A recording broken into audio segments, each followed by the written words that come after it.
आज यहाँ पर मुख्य अतिथि के तौर पर पंकज चतुर्वेदी जी यहाँ पर मौजूद हैं। बहुत लंबा वक्त है इनका एजुकेशन की फील्ड में काम करने का और खास करके ऐसे इनिशिएटिव को सपोर्ट करने का। यकीनन एक बहुत बड़ी बात है कि हमारे बीच में ये मौजूद हैं और उसके अलावा एप्रिसिएशन के हकदार है वाजिद भाई, जिस तरीके से ये और दूसरी जगह भी कर सकते थे, लेकिन यहाँ पर अपने इलाके को शुरुआत यहाँ पर करना और इस मिशन को और आगे तक लेकर के जाना। जब मेरी इनसे बात हुई थी, इन्होंने बताया था कि भाई मेरा ख्याल है कि वर्ल्ड क्लास लाइब्रेरी मैं तैयार करूँगा।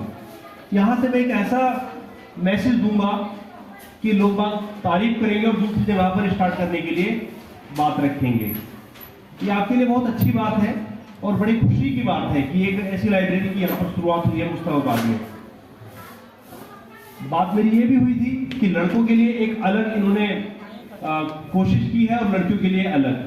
खास करके अगर मैं लड़कियों की एजुकेशन के बारे में बात करूं तो आप लड़कियों की एजुकेशन को देखते होंगे कि किस तरीके से डिफिकल्टीज आती हैं, चाहे वो सेफ्टी का मसला हो या प्रायोरिटी का मसला हो। आमतौर पे पेरेंट्स ये सोचते हैं कि ठीक है बेटियों को जो है बेटों के बाद में देखा जाता है तालीम के मामले में, लेकिन ये भी हम सब लोग जानते हैं कि अगर एक बेटी एजुकेटेड हो जाती है तो वो कई पीढ़ियों के लिए फायदेमंद रहती है। अगर मैं इस लाइब्रेरी की बात करूं तो लाइब्रेरी सिर्फ ये लाइब्रेरी तक सीमित नहीं है, इसमें करियर गाइडेंस जो है वो एक इंपॉर्टेंट रोल प्ले करेगा। जिक्र किया था मदरसे का, मस्जिदों का। अगर उनकी कोई जरूरत की बात होती है तो हम सभी लोग इकट्ठा होकर के काम करते हैं। तो क्या दीन इस्लाम में इस चीज का जिक्र नहीं है? क्या इकरा का जिक्र नहीं है? पढ़ाई का जिक्र नहीं है? जब पढ़ाई का जिक्र है तो फिर क्यों ऐसे इनिशिएटिव में हम ऐसी कोशिशों को सपोर्ट नहीं करते? तो ये हम सबकी जिम्मेदारी है। अल्हम्दुलिल्लाह यहाँ पर सभी लोग समझदार हैं, जानते हैं इस चीज की जरूरत के बारे में। सबसे पहले इनकी हौसला अफजाई करने की जरूरत है।